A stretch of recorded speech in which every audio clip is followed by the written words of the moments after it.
j'ai été sélectionné. Alors l'aventure avec les Diables Rouges, pour moi je dirais, c'était positif, car vous étiez cité parmi l'un des meilleurs et peut-être l'avenir de demain. Vous étiez cité peut-être celui qui va prendre les relèves avec des coéquipiers que je cite déjà, Kunku Moïse, Kader Bedimbo, Ardi Bingala, Romaric et tout, qui est l'un de vos meilleurs amis peut-être. Ouais, une génération dorée. C'est une génération qui...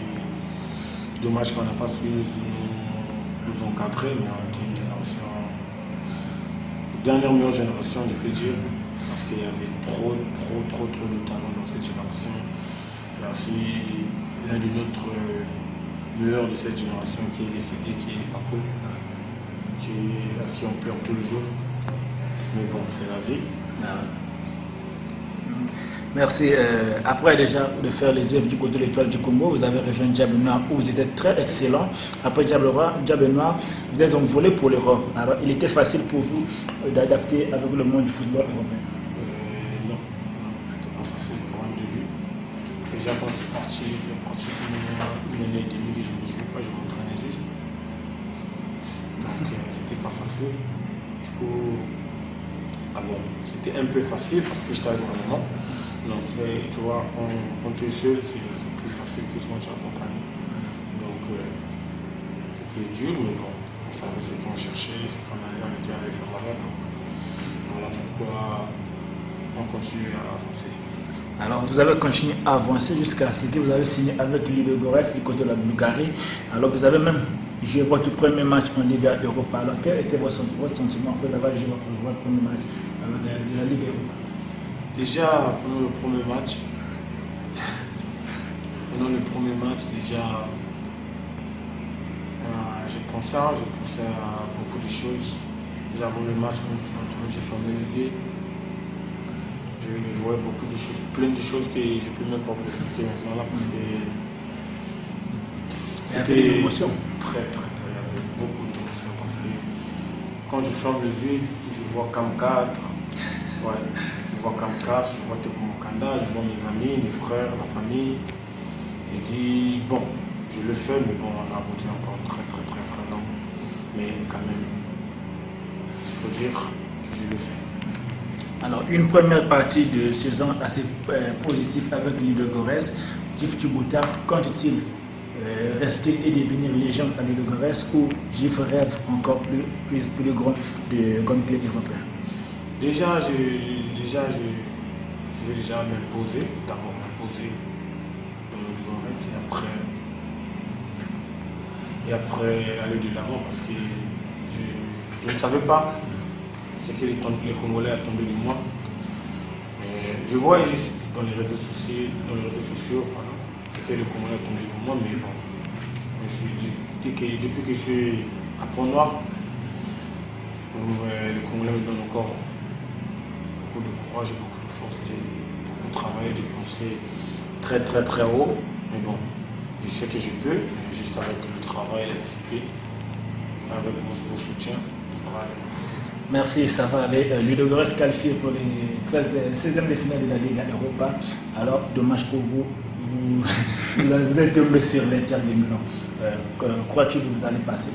Déjà dans ces genres de compétition, quand vous passez, quand vous sortez dans l'épaule, donc il faut vous attendre à ça.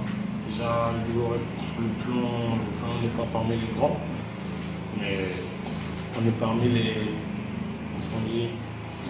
les clubs qui est toujours dans l'épaule chaque année, ce qui est déjà bien. Mais bon, face de nous, il y a un Inter, donc on va se donner. On va se donner à fond et chercher à faire le résultat. Ce ne sera pas facile, mais tout est possible au football.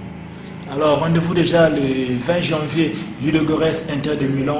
Le 20 février, pardon, Ludogorets Inter de Milan. Ça sera un peu compliqué pour notre international congolais qui est Gif Tubota sur le plateau. Alors, Gif Tubota, on va parler de Diable Rouge. Vous êtes d'accord?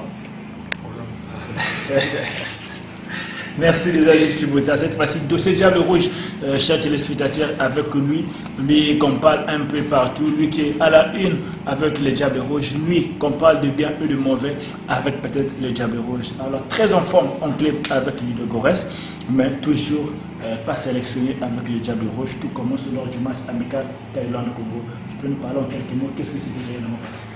Déjà, ça commence pas juste par le match Thaïlande-Congo. Ça fait un bon bout de temps que je ne suis pas sélectionné depuis mon dernier match contre le Ghana, si je ne me trompe pas.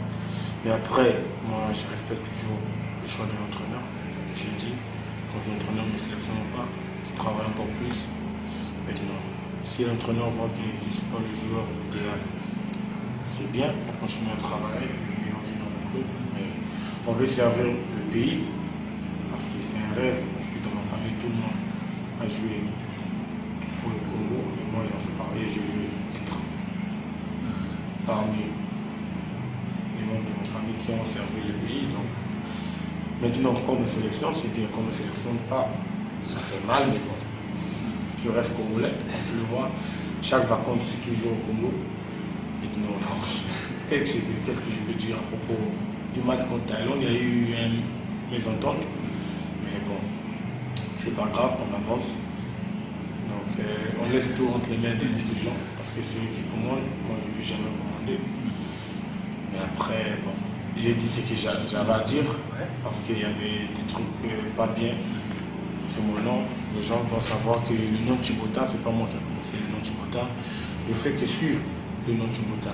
Donc, c'est un grand nom qu'on doit respecter. Et je demande à personne, je dis bien à personne de salir ce nom-là. Parce que c'est un nom qui sort dans le nom. C'est un monsieur qui a beaucoup travaillé, et je dis bien beaucoup travaillé, et qui a fait ce nom, et ce nom, on doit le respect dans ce pays-là. Donc je donnerai à personne, je dis bien à personne de salir ce nom. Merci Jeff Chibota. Étais-tu surpris de ta sanction de la part de la FECOFOOT? Sanction, je dis pas, personne ne m'a sanctionné parce que je n'ai rien reçu. Donc pour moi, je n'ai jamais été sanctionné. Pour moi, je n'ai pas été appelé en sélection comme d'habitude. Et dire qu'on m'a sanctionné, je n'ai rien reçu de la fédération, je ne sais pas quelque chose. Je dis que bon, et voilà, si tu as été sanctionné, je n'ai rien reçu. C'est que je n'ai pas été sélectionné comme d'habitude, donc la vie continue. Alors, Congo-Thaïlande, vous étiez sélectionné, mais dommage, Jeff Chibota, est-ce que c'est vrai, était-il blessé? J'avais bien dit, je me répète, j'ai bien dit que je n'étais pas blessé 100% où je ne pouvais rien faire. J'ai bien dit que j'ai des fortes douleurs au niveau du genou. Donc, c'est mieux pour moi de prendre soin. Parce que jouer avec une blessure, avec des douleurs, c'est pas bon. Déjà, on a plein de matchs, tu vois, chaque 2 jours. Donc, je n'ai pas le temps de les traiter. Et du coup, quand il y a la trêve internationale, j'en profite là. Et c'était un match amical, j'ai demandé à ce que je reste dans mon club pour bien me traiter. C'est que j'ai jamais dit que je suis blessé, je ne peux pas venir. Non. J'ai dit j'ai des douleurs, il serait mieux pour moi de traiter, de faire bien les soins et pour être en forme. Et là, je remercie le bon Dieu, je remercie aussi le staff technique et le staff médical du club parce que pendant cette trêve, j'ai été bien traité et là, je me sens à 100% maintenant. Bon. C'est ça, je m'arrête pas. Jeff Chibota ferme-t-il les portes des Diables Rouges? Non. Je ne ferme rien. Je suis congolais et je suis très fier d'être congolais. Donc je ne ferme pas les portes. Si on m'appelle en sélection, si je suis apte, donc je prends. Si on ne m'appelle pas, comme d'habitude aussi, je continue à travailler dans mon club. C'est ça. Merci Jeff Chibota. Rapidement, comment trouves-tu le groupe du Congo l'éliminatoire de la CAN 2021? Déjà, on a un bon groupe. Parce qu'on ne peut pas dire le contraire, on est deuxième derrière. Devant nous, il y a un Sénégal qui est très fort. Donc, il y a un bon groupe. Il y a aussi le résultat. On a perdu contre le Sénégal. C'était normal, il faut le dire. Mais oui, c'est le foot. Parce que dans le foot, il ne faut pas cacher. C'était déjà normal, perdre contre le Sénégal. Maintenant, quand il faut gagner, on a gagné. c'est déjà bien, on a un bon groupe, mais maintenant, bon, c'est à l'entraîneur de voir qu'est-ce qu'il faut faire. Et laisser-le travailler et il va faire son travail, c'est ça. Merci Djif Djibouta. On est presque arrivé à la fin. Rapidement, une petite question. C'est de la part des téléspectateurs de la chaîne Vini Multimédia et des fans du Sport Plus. Si on demande à Djif Djibouta, peux-tu nous recruter un attaquant? Alors on te met Kader Bidimbo et Sylvain Gamvula. Qui va-tu choisir? Déjà, c'est deux attaquants que j'aime beaucoup. C'est des attaquants que j'aime beaucoup, que je respecte. Mais bon, tu sais, dans le foot, déjà maintenant là, vous savez, avant, des gens nous trompaient trop. On nous prenait des joueurs de deuxième, troisième division en Europe qui ne jouaient pas. Mais maintenant là, ce n'est plus le cas. Vous ne pouvez plus tromper les Congolais parce qu'eux ils suivent de près leurs joueurs. Donc de cela, je ne peux pas me tromper de prendre Kader, qui est parmi mes meilleurs avant-centres. Mais pour l'instant, je prends Silver, vu sa forme, je prends Silver, c'est clair. Mais ça n'enlève pas l'affection que j'ai pour Kader Bidjimbo et le respect que j'ai pour lui. Mais pour l'instant, il faut aller avec le fait. Silver est plus en forme que Kader, donc on prend Kader, c'est normal. Alors merci un petit mot de la part de Djif Djibouta pour les fans des Sport Plus et les internautes qui nous suivent. Déjà, je vous remercie pour le soutien et j'espère que vous continuerez à me soutenir. Et pas juste moi, et le foot congolais et tous les joueurs congolais locaux et de la diaspora, parce qu'on en a besoin de vos soutiens. Déjà, quand je vois dans les réseaux sociaux comment est-ce que vous soutenez vos joueurs, ça me fait plaisir. Continuez à nous soutenir parce qu'on en a besoin. Parce que vous savez, dans le foot, oui, vous avez beau gagner, vous avez beau le succès, l'argent et tout, mais sans le soutien, vous n'arrivez nulle part. Et vos conseils, merci beaucoup. Et de ma part, je vous souhaite vraiment bonne année à vous, à toute vos familles. Et merci. Je vous souhaite le meilleur pour cette année 2020. Merci. Merci, c'était Djif Djibouta sur nos plateaux. On se retrouve le samedi prochain.